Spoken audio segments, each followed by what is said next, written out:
He kept photographing me all day, laughing, dancing, pretending I was fine. He didn't know I stopped believing in love years ago, but somehow, his camera saw right through me. I still remember the way the morning air felt when I stepped out of my car in front of the old Whitaker mansion, warm and soft, like Savannah was welcoming me back even though I never left this city. It always feels unreal on wedding days. The moss hanging low from the trees, the soft gold sunlight slipping between the branches like nature itself, is preparing the aisle before anyone arrives. And somehow standing there in my bridesmaid dress, I felt like even the air knew something about me that the people inside never would. I wasn't supposed to be emotional today, not even close. This was my cousin Clarissa's wedding, a girl who believed in love with her whole heart, and somehow I'd become the one standing behind her, smiling like I believed in it too. I fixed the strap on my soft sage dress, brushed a little lint off the skirt, and tried not to think about how long it's been since I've let myself feel anything that even resembled love. Inside the mansion, everyone was flying around, hair curlers, lights, perfume, laughter, the kind of chaos that's warm and alive, but somehow still feels like a storm I kept to myself, like always slipping near the window to breathe as ribbons and brushes and half-done bouquets filled the room. And that's when I first saw him outside, walking across the lawn, camera in hand, sun catching the edges of his brown hair like he carried the light with him. The photographer. He looked completely focused, like he was capturing the soul of the place, not just its beauty, and I don't know why, but something in that concentration unsettled me a little, as if he could lift the camera just once and see through me too. I told myself he was just another vendor, someone I'd never speak to again after the night ended, but my stomach didn't get the memo. Because it tightened in a way I did not have the time or emotional capacity to deal with. Everyone kept talking about how handsome he was as soon as he entered the bridal suite, but I didn't dare look again. I kept pretending to fix my dress or my hair or anything that kept my face turned away, but that didn't stop the warmth blooming inside my cheeks because I could feel him moving around the room, capturing the details, the dresses, the rings, the flowers, the smiles, and then it happened. A soft click, a tiny flash of reflected sunlight from his lens, and suddenly I felt his gaze settle on me like a hand gently placed on my shoulder. Not intrusive, just aware. I looked up. Just once, and he smiled. Not a flirty smile, not a professional smile, an almost knowing smile. Like he saw something I didn't mean to show, like he saw me, and I hated how much I noticed. Do you think the photographer already sensed something about her? I tried to play it off like that moment with the photographer meant nothing. Like it was just one of those accidental glances people share in crowded rooms, but it lingered in my chest longer than it should have. And I hated that I could still feel the echo of that smile, even after he'd already moved on to take photos of the bouquet lying on the velvet chair, Clarissa noticed. Of course, she always notices everything. She nudged me with her elbow, her veil draped over her arm, like a fragile lace cloud, and whispered, "He's cute, right?" And I shrugged because what was I supposed to say? Yes, he's cute, and the way he looks at people makes my heart shift in ways I thought were gone. Instead, I laughed it off, said something like, "He's focused, that's all." But she just looked at me with those knowing eyes, the kind people who believe in love always have, the kind that can spot feelings, like loose glitter in sunlight, even when you swear you're not wearing any. Once the chaos in the bridal suite finally calmed down, we were sent outside for photos. Bridesmaids first, and I took my place trying my best not to search for him, but clearly I was terrible at pretending, because the moment he stepped closer, my pulse did that annoying stutter again. He introduced himself as Chase, and his voice carried that soft, warm southern calm, like a porch swing on a slow afternoon, and he shook each bridesmaid's hand. But when he got to me, his eyes paused with that same quiet intensity, like he recognized something, even if he didn't know what. "You're the cousin, right?" he asked with this tiny tilt in his voice, like he wanted to say something else but wasn't sure if he should. I nodded, but words took a second too long to come out. "Yes, that's me." And the embarrassment hit because I could hear my heartbeat in my ears louder than my voice. He asked us to pose, laughing, to look at each other, to lean slightly this way and that, and the whole time I tried so hard to act normal, but every time he lifted the camera I felt exposed. Not in a bad way, more like he was peeling away the surface and seeing the thoughts I kept hidden from the world. At one point, he lowered his camera, walked a little closer, and adjusted a strand of hair near my shoulder, not touching, just pointing, and something inside me shifted like a door I deadbolted years ago, letting in the tiniest whisper of air. "You have a very honest face," he said softly, like it wasn't meant to be heard, but I heard it anyway, and it rattled me more than I'd admit. I wanted to tell him my face wasn't honest.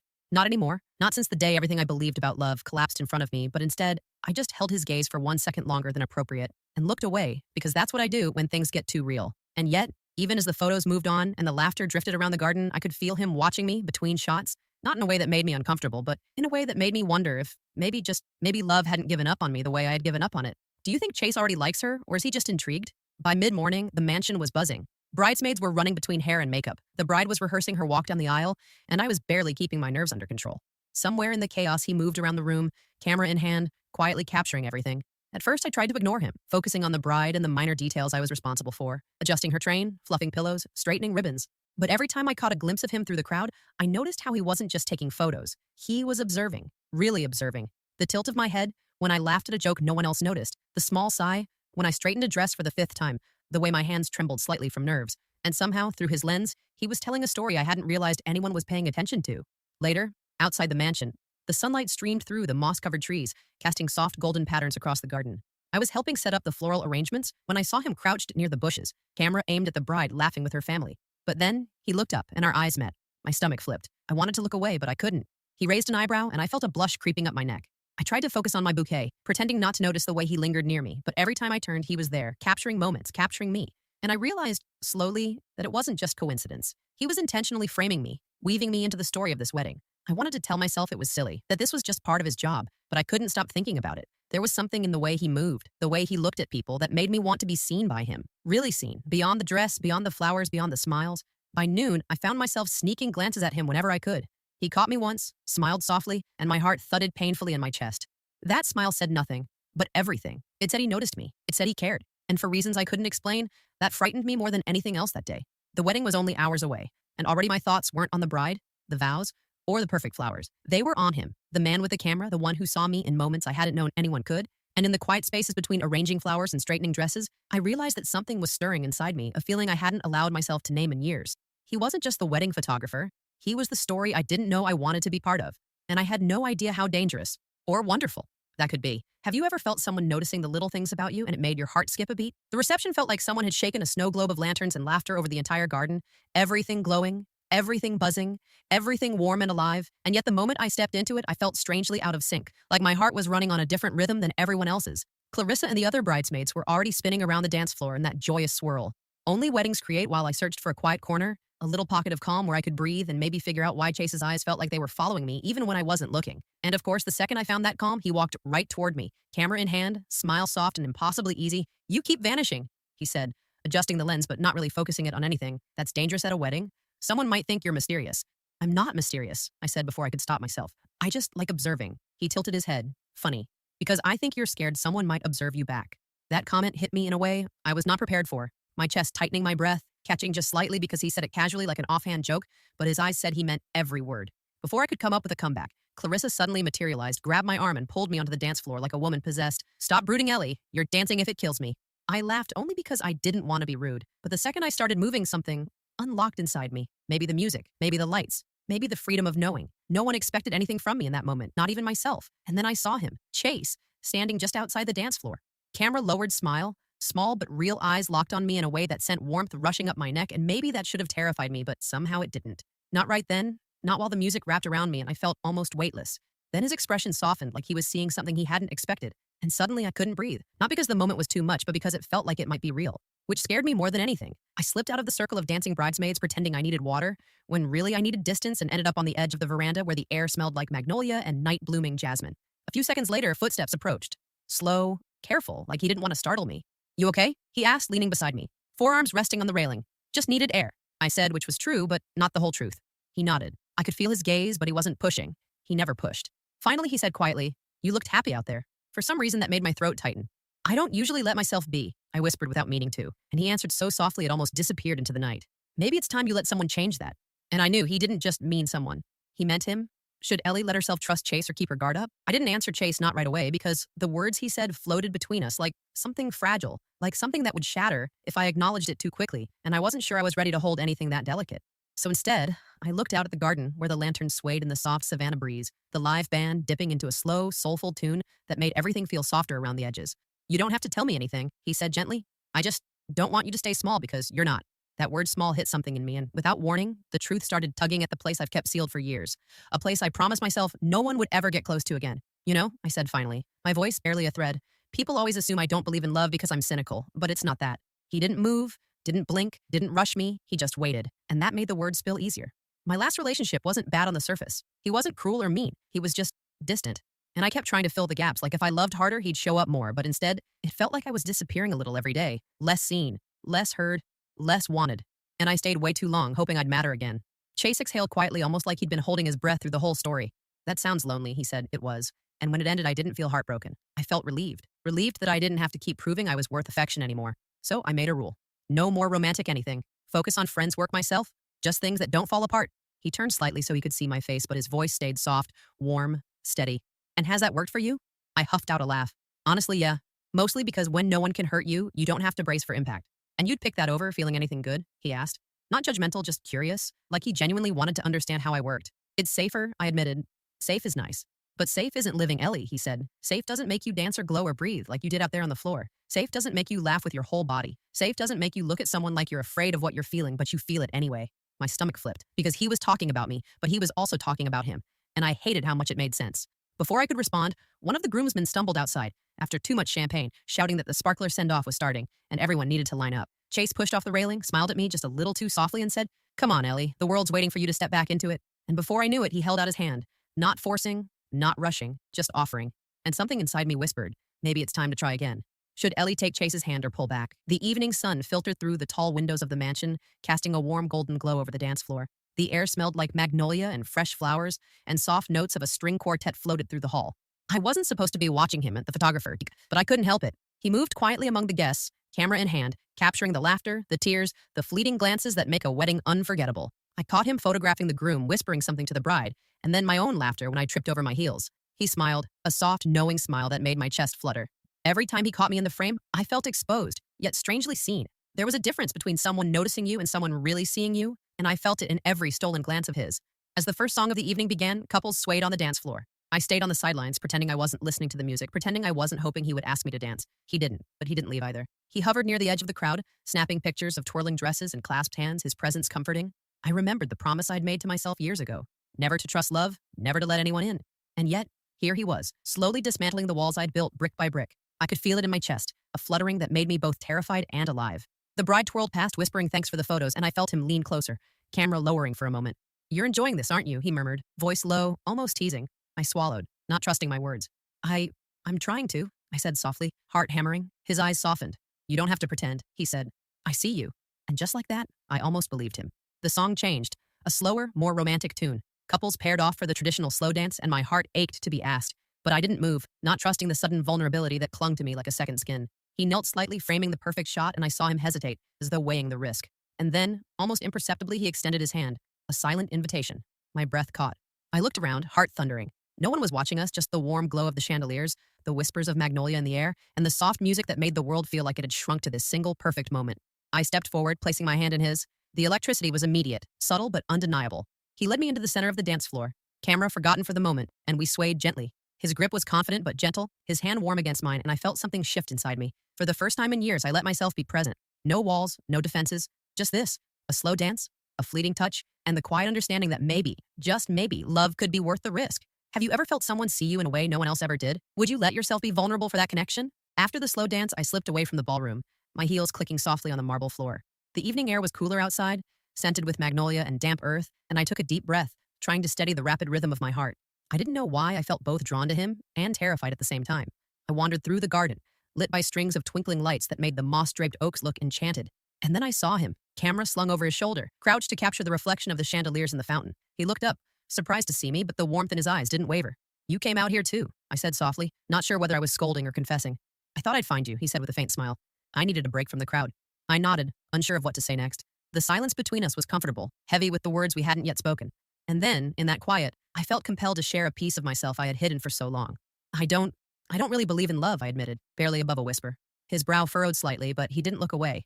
"It's not that I don't want it. I've seen too much, felt too much disappointment. I promised myself I wouldn't let anyone in. Not fully." His expression softened. He stepped closer, closing the distance between us. "I understand," he said gently. "I've been there too. But sometimes it's not about believing in love in the abstract. It's about noticing it in small moments. Moments like this." My pulse quickened as his hand hovered near mine. He didn't touch, but the intention was there, as if asking permission. I realized my walls weren't falling down. They were merely shifting to let him see me.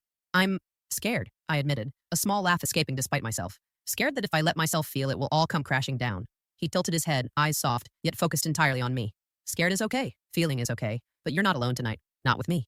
And then, in the gentle glow of the garden lights, he reached for my hand, fingers brushing mine. The touch was electric, sending warmth straight to my chest.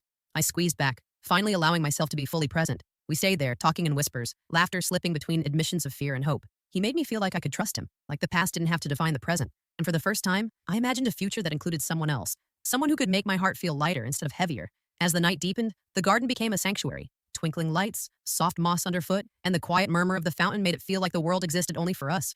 In that moment, I realized love wasn't about grand gestures or perfect endings. It was about connection, trust, and letting yourself be seen.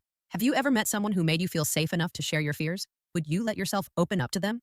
By the time the reception began winding down, the mansion was alive with laughter, dancing, and the gentle clinking of glasses. Guests swirled around me, but I felt an odd stillness in my chest, an anticipation I couldn't quite name. And then I saw him, the photographer, leaning casually against the balcony railing, his camera forgotten as he watched the guest with a soft, almost vulnerable smile. I wanted to approach him, but fear gripped my chest. I'd let myself feel so much in such a short time, and the thought of letting it slip away terrified me. What if I'd misread everything? What if he only saw me as another subject in his lens, another fleeting image in his gallery of moments? Before I could overthink, he turned and caught my gaze. That smile, warm, knowing, patient, made my chest flutter, and I realized I couldn't hide from him anymore. I walked toward the balcony, heels clicking softly on the floor. "Hey," he said, voice low, almost teasing. "Did you come to escape the crowd too?" Maybe, I admitted, my hands nervously clutching my dress. "Or maybe I wanted to see if you were still here." He stepped closer, closing the small distance between us, and suddenly, I didn't care about the crowd, the wedding, or the world outside this balcony. All I could focus on was him. "I'm glad you did," he said softly. "I was hoping you would." A hush fell over us as the wind stirred the moss-draped trees below. The distant laughter from inside the mansion seemed to fade, leaving only the quiet of the night and the unspoken words between us. I took a deep breath. "I don't know why I'm doing this," I admitted. "I don't usually feel like this." He smiled, his eyes full of understanding. "You're not supposed to understand it, just feel it." And feel it I did. My heart hammered, my palms were sweaty, and every fear I had ever held about love seemed to melt away with every heartbeat he shared with me. Then, without thinking, I leaned in slightly, letting him close the distance. He mirrored my movement, and before the world could interfere, our lips met in a gentle, tentative kiss, the kind of kiss that promises understanding, warmth, and hope, the kind that makes time slow and memories stretch into infinity. We pulled back slightly, just enough to see each other's eyes.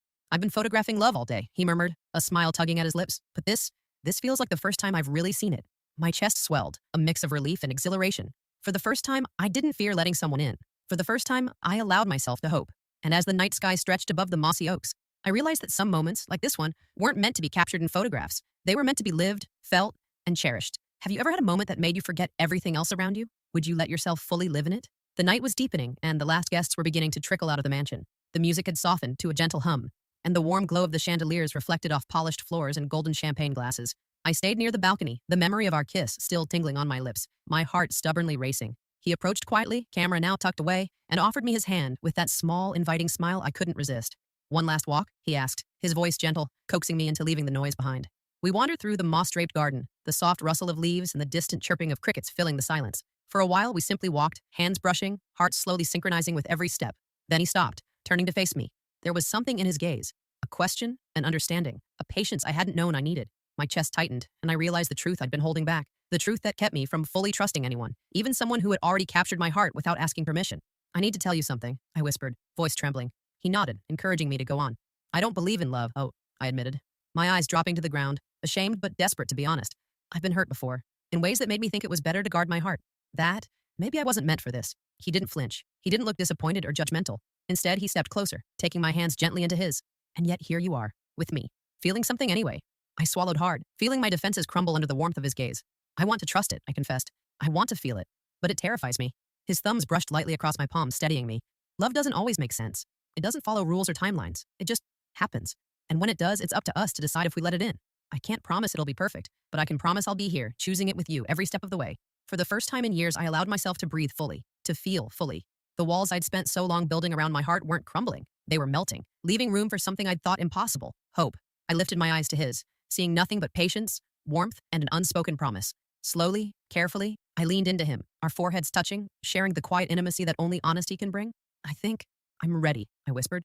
His smile widened, eyes twinkling like the garden lights around us. "Then let's take it one moment at a time, together." And as we stood there under the moss-covered oaks, surrounded by the soft hum of night, I realized that love wasn't about avoiding pain or heartbreak. It was about choosing to take a chance, about finding someone who made you want to let go of fear and open your heart, even just a little. Have you ever faced the fear of letting someone in? Would you risk heartbreak for a chance at real love? The night air was still, scented with magnolia and soft earth, as the last of the wedding candles flickered out. The mansion behind us had quieted, leaving only the gentle hum of crickets and the occasional rustle of moss-covered trees. I felt him beside me, steady and warm, the camera finally resting at his side. "I can't believe the day is over," I said softly, leaning into him just slightly, feeling his presence like an anchor. "Neither can I," he murmured. "But some moments, they last forever. Not in photos, not in albums, but in memories, in the heart." I smiled, thinking of the hours we'd spent dancing, laughing, and talking in the garden. The moments he had captured through his lens had frozen beauty in time, but what we shared was something no photograph could ever contain. It was alive, breathing, and ours. "I never thought I'd let myself feel like this again," I confessed, glancing up at him. I was so afraid of love, afraid it would hurt me, afraid it wasn't meant for me. He turned to face me fully, cupping my face in his hands with a tenderness that made my heart skip. "And yet, here we are. You let yourself feel. You let yourself trust. That's braver than anything I could ever capture in a photo." I laughed softly, a mix of relief and joy. "I guess I did. Because I want this. I want us." His eyes softened, sparkling in the moonlight. "Then it's ours. From now on." He leaned in, and our lips met again, this time with certainty. A kiss that sealed promises unspoken, that mended the fragile parts of my heart, that whispered of beginnings instead of endings. The world around us disappeared, leaving only the warmth, the trust, and the pulse of something we couldn't deny. We pulled back just slightly, foreheads touching, breathing in tandem. I think I've been waiting for you all my life, I admitted, voice barely a whisper. And I've been waiting for you too, he replied, smiling that same infuriating, heart-stealing smile. We walked slowly back toward the mansion, hand in hand, feeling as though the night itself had paused to honor us. Guests had gone, the music had faded, but the magic lingered. The warmth of love, the strength of trust, and the delicate understanding that some connections are rare, meant to be cherished. Not captured in a frame, but held forever in the heart. As we stopped under the sprawling oaks one last time, he lifted his camera briefly, not to take a picture, but as a gesture of memory. This day will live on, he said softly, but what matters most isn't what I capture. It's what we feel, right now. I nodded, leaning against him, letting myself fully feel everything, the fear, the hope, the joy, and the undeniable pull of love that had brought us together, and in that moment, I understood. Love isn't always perfect, and it doesn't always follow a plan, but when it's real, it's a frame you never want to leave, a story that keeps growing, and a feeling you carry with you forever. Have you ever experienced a love so powerful it made you believe in second chances and new beginnings?